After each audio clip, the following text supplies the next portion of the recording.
Hello, and welcome to another episode of Sherry the Preventionist Show. Today, it's another wonderful, great, and exciting episode. I am Sherry.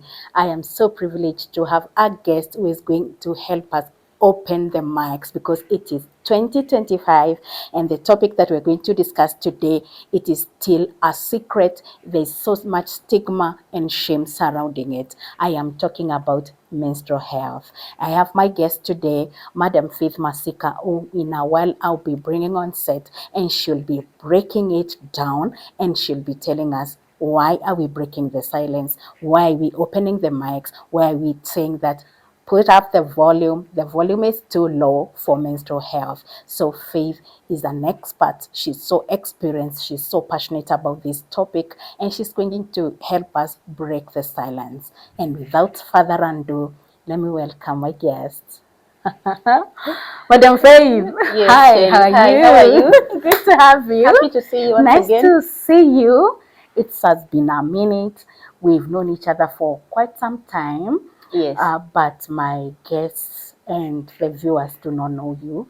Maybe you can introduce yourself and what you do. Yes. Thank you, Sherry. I think we've known each other since 2017. My name is Faith Masika. I'm a public health professional and I have specialized in menstrual health and hygiene. I've been doing works around menstrual health and hygiene for about 5 years, creating awareness, breaking the silence, and ensuring that women and girls are able to manage their periods with dignity and in comfort. And I'm happy to be here today to discuss about this taboo topic that we are bringing out of the shadows, to make it an open discussion, to open the mic so that women and girls are able to go about their daily lives in comfort and in dignity, because menstruation is not a disease, menstruation is not a curse, it is a normal biological function of the body.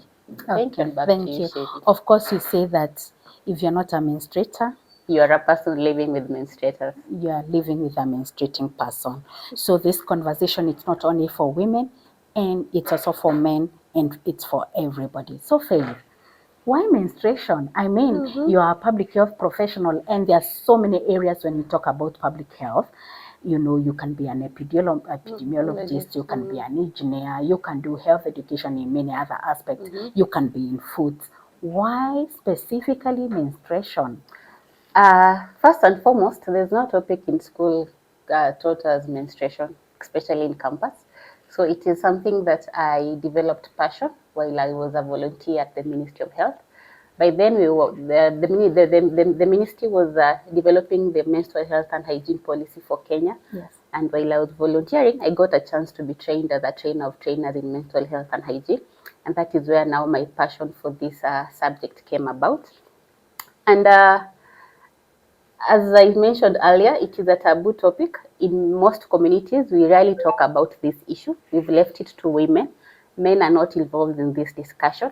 And so in simple terms, menstrual health and hygiene is just making sure that those who are menstruating are able to have access to clean menstrual products that absorb blood. They're able to change those products in a clean, private washroom. And they also have access to disposal bins. And apart from that, they should be able to understand the basic facts linked to menstruation, for them to understand the menstrual cycle and how they're able now to manage it on a monthly basis. This is because when a girl begins her periods, then she will be having she will be having her periods on a monthly basis, and that is what we call now the menstrual cycle. Yes. From maybe around age 13 to maybe around age 50 or 55 when women are getting to menopause. And so we just encourage women and girls to be able to feel comfortable in their bodies, because it is a normal biological function of the body. And we are not negating the fact that it is also not normal to every other woman and girl. There are those who experience challenges related to menstruation that we'll talk about later. Thank you. So basically what you are helping us a biological normal process. Yes. But there are other intricacies around it. Yes. And maybe you can go further and tell us why in 2025, even the government and the whole world has really focused so much on menstruation, because it is just last month, the month of May, that we had a day that is so separated to talk about menstrual health. That is every 28th of May. Is it that what is that magnitude of the issue? Okay. Yeah.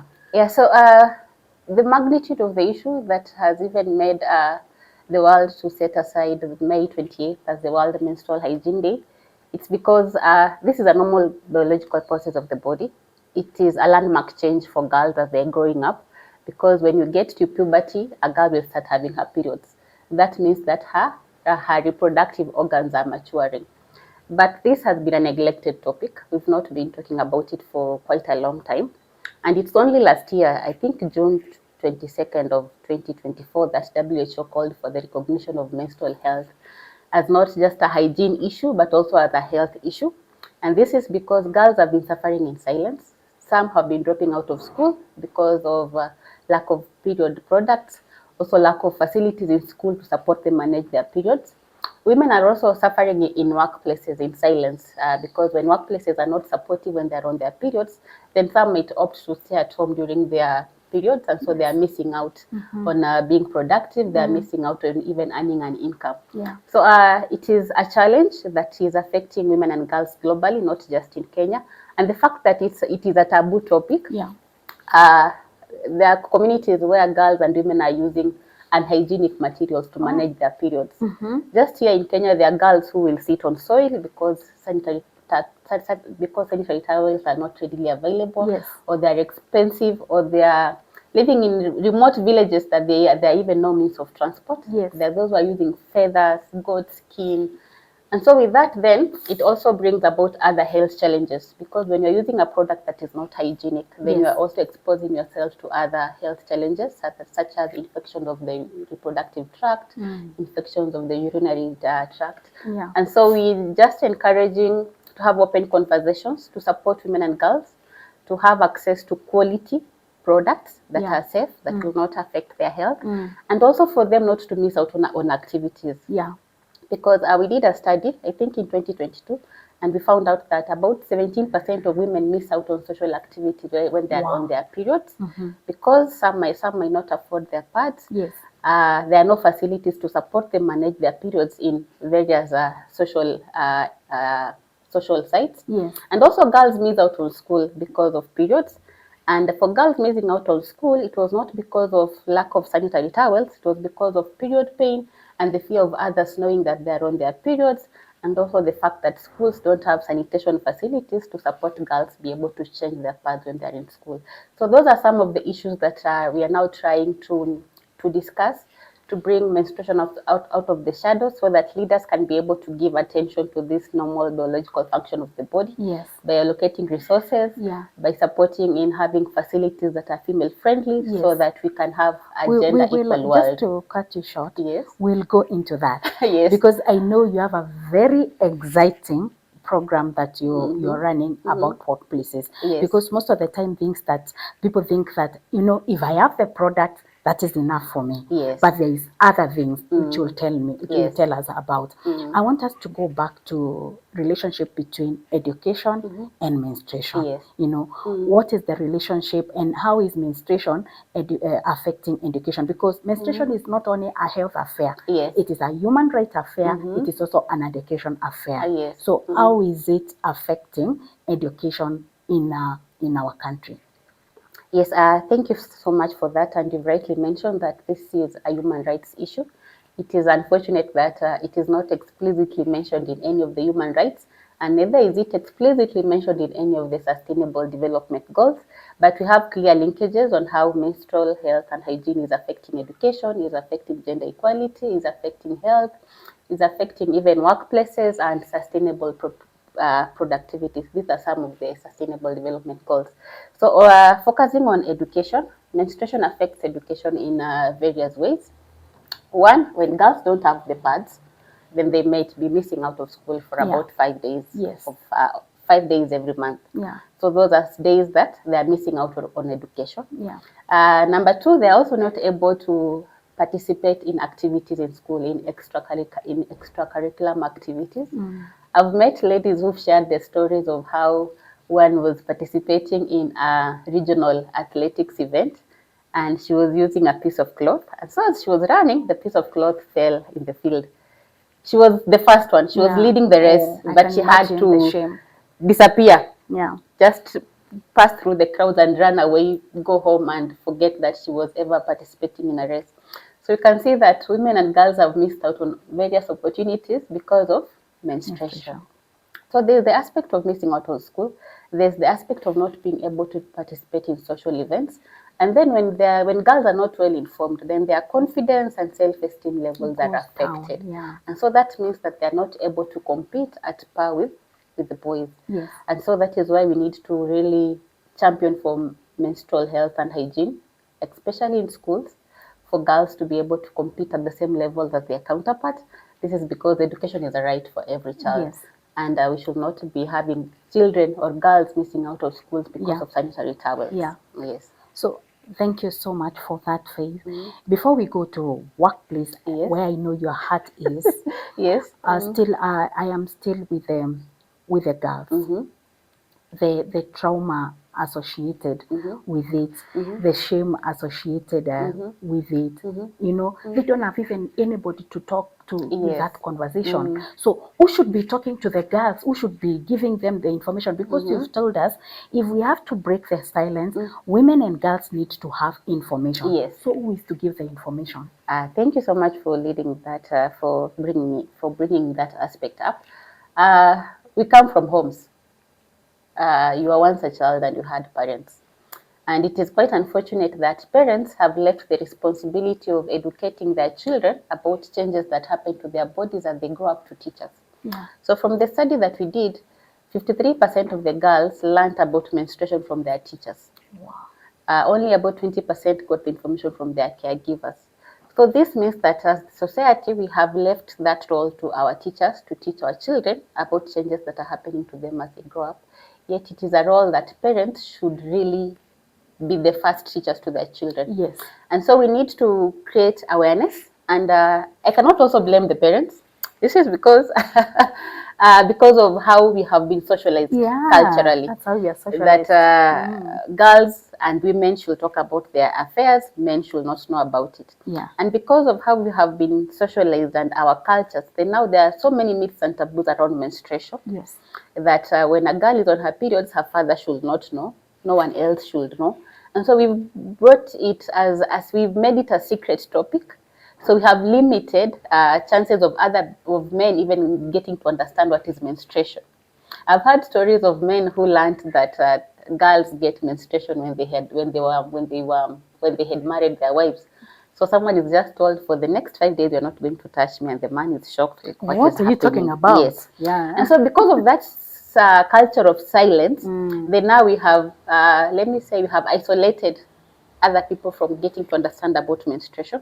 And so that is why we want to break that silence, Yes. to make sure that everyone is involved in this discussion. Yes. That men have a role to play in terms of educating their daughters. Mothers have a role to play in terms of educating their daughters. And not just educating the girls only, even the boys. There's a gap in terms of misinformation. Yeah. Because as a girl gets to puberty and start her periods, a boy also gets to puberty and start having his first wet dreams, Yeah. which is Seminary. and so we all need to make sure that we have educated our children. Yeah. And the first people to teach the children should be the parents. The parents. Teachers will just now be adding on to that information that parents have already given to their They children. should build on that. Yes, they should build on And that. I remember there is a time you were sharing that you are working in a particular project Mm-hmm. where a boda, rider impregnated so many. Maybe you can also mention that because it was in the process of maybe having quality menstrual product and getting information. The girl landed Yes. in the hands of the wrong person. Yeah, so there was a study that was done in Western Kenya, I think in 2021, 2022, that showed that 10% of girls engaged in transactional sex to get sanitary towels. Sad. And so it is quite unfortunate because when there is lack of information, when there is a gap in the society, then other people will fill in that Take an gap. advantage. If there is a void, Yes, somebody also yes. fill in the void. And so my encouragement is to parents to make sure that we talk to our children to understand what is it that they're going through and to be able to provide for them sanitary towels. Because when you don't talk to your girl about periods, she might talk to someone else about what she's experiencing, and that someone else might misadvise her. Yeah. I've met a girl who got pregnant before getting her first period, meaning that she had sex and maybe her ovulation had just started. Yeah. And so we need to make sure that we pass the right information to our girls and to our boys. Because there are instances whereby even a 9-year-old girl has been impregnated by a 12-year-old boy. Wow. They are all children. Yeah. So what will you do as a parent? Wow. It's very sad. So we need to make sure that boys understand that as they get to puberty, their reproductive system is maturing and they can be able to impregnate a girl. Yeah. And the girl should also know that when she gets to 9 years, 10 years, and she starts her periods, then her reproductive system is also maturing and she can be able to conceive and bear a child. So because of the lack of information, yes, then other people are giving our girls information in terms of just come, I'll help you clear your periods. Yeah. And yes, the periods will be cleared for around 9 months. Of course. Yes.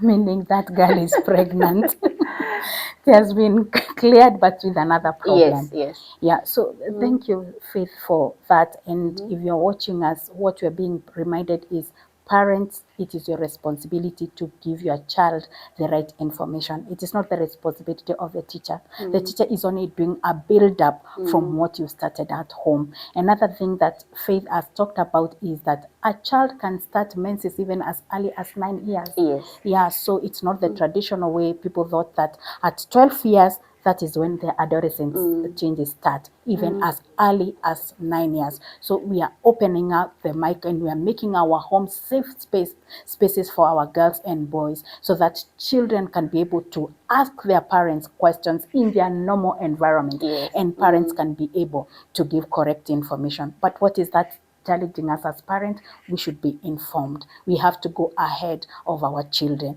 to be informed with the right information, so that we can be able to break it to our children according to their age. Yes. Thank you, Faith, for that. And Thank now you so much. I want us to change the gears and Okay. go. There's something you're so passionate about. Tell us about that. It is is it last week that you launched something so powerful? Yes. And regarding menstrual health? Yes. Please tell us about that.